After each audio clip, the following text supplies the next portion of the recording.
Hey, Mike. What? Who's got next? What's good, y'all? It's your man Hezo, and welcome back to the Blacktop, where I always got next. You feel me? Well, Hawks fans, I told you. I called it. I said Trae wasn't. I had a feeling that Trae wasn't going to be an All-Star this year, and it is official. The All-Star reserves were just announced, and Trae is not an All-Star this year. And it's just a bunch of BS. I'm gonna be honest with you. Even though I had a feeling he wasn't going to make it, he still does deserve to be there, averaging 27 and 10. Subscribe if you are new. Drop a like on the video. This isn't going to be a super long topic. So let's get right into it. I'm not going to name the All-Star reserves for each conference. I mean, if you watched it, you watched it. If not, you'll see it on social media. You'll see it, plastered everywhere. And I'm not mad at some of the names on the list, but there are some guys that I look at the list and I'm like, really though?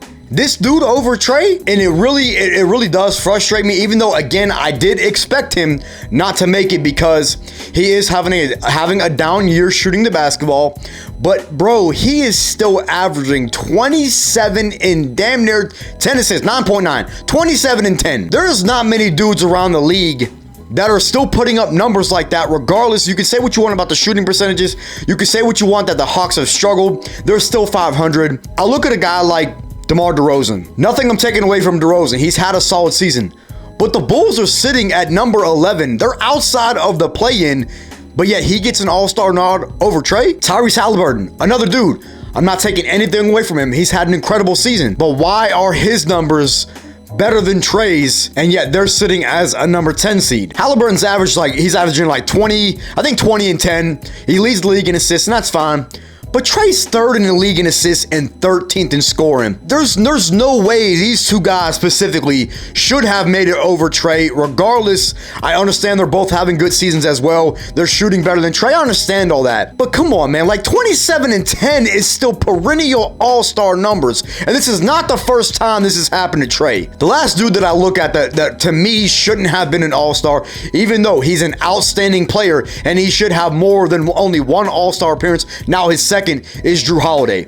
Another player is having a really good season, but to me, he's not putting up all-star caliber numbers. I get it, Milwaukee's second or third in the Eastern Conference, but that is led mostly by Giannis. Now, Jrue has stepped up, so I can see you argue him over Tyrese and DeRozan. I'm cool with that. My problem is with him getting in over Trae, who's clearly playing at a higher level, at least on the offensive end. We all know what Jrue Holiday brings on it, on the defensive side, and I'm not disputing that. I'm not disputing any of that. Jrue Holiday is an excellent player. He's one of the most underrated players in the league.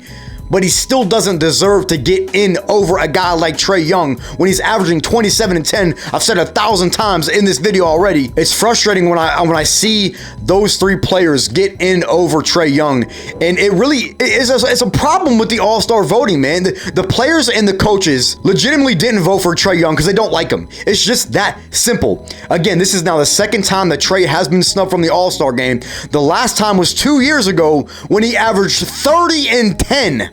And did not make the All-Star. He was the only player in NBA history to miss an All-Star game averaging 30 and 10. The only player. You can fact check me on that. We see it happen once again. Trae is the only player currently in the league averaging at least 27 points and at least 9 assists. The only player in the league. You can fact check me on that as well. There's some other a couple other snubs that you can definitely argue in the Eastern Conference. You can argue Pascal Siakam, which their record is also bad, so I can see why he didn't get in.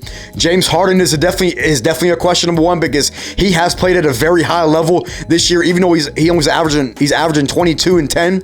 He's on one of the best teams in the Eastern Conference. I don't see how a guy like DeMar DeRozan and Tyrese Halliburton get in over a guy like James Harden. Now, we know this happens every single year, right? We know there's snubs every single year, but it really is getting ridiculous that Trae keeps getting snubbed off of All-Star teams after he was just named an All-Star starter last year, and you can't even point to the record. You can't even say that, oh, well, he didn't get in because the Hawks have been bad this year. What? So what? There's been a lot of players that have made All-Star teams with sub-500 teams, a la Tyrese Halliburton and DeMar DeRozan, and we were sitting around the same position as we were, last year as opposed to this year, and Trae was an All-Star starter. So what are we talking about? You can't use the record when you're talking about All-Stars unless they're like dog shit, you know, bottom of the barrel, then I can understand why they're not getting in the All-Star game. But come on, man, I just, it's not fair, and there really, to me, there has to be a voting. The way the voting is, it has to be changed, because you had players around the league voting for guys like Chet, who has not played a game. He's just one example. And then there's just a lot of other guys that were getting votes that shouldn't have been based off the players, and that's just not fair. Like, you're voting for your friends, you're voting for your teammates, and that's so wrong, bro, because there's guys that deserve to be an All-Star that got left off the list because of the way the voting works with the coaches and the players. Now, in the Western Conference, there really wasn't, in my eyes, too many snubs. I would say maybe De'Aaron Fox is the biggest one. The Kings are a 3 seed. Sabonis did get in. It is hard to get a team with 2 All-Stars unless they're like a top, like the top seed in the conference, or they're just too inevitable, like Jason Tatum and Jaylen Brown. You had to get both of those guys in there. Same thing with KD and Kyrie. In my opinion, you had to get both of those guys in there. But either way, there is snubs every year. Now we'll see what happens maybe with the injury replacements, because I think maybe Zion and KD are going to both be out for the All-Star game. Now, don't quote me on that, because I'm not 100% sure. So maybe Trae gets in based off an injury replacement. But either way, man, I still feel like Trae should have been an All-Star, even though, again, I had a feeling he wasn't going to be, and I was right. He still should have been there at the end of the day. 27-10 is not scrub numbers. That's just not numbers that a non-All-Star player puts up, and it's ridiculous. So I'm gonna pretty much leave it there, man. Just a quick little video where, you know, kind of reaction video to the All-Star reserves that I wanted to get out, and I actually planned on making this video if Trae did not make the All-Star team, which we now know he hasn't. So we'll see, man. Trae, it is now your turn. It's your time to turn up the rest of the season and show why you should have been on this All-Star team like you did in 2021 when we went to the Eastern Conference Finals. Let's see it again, my boy.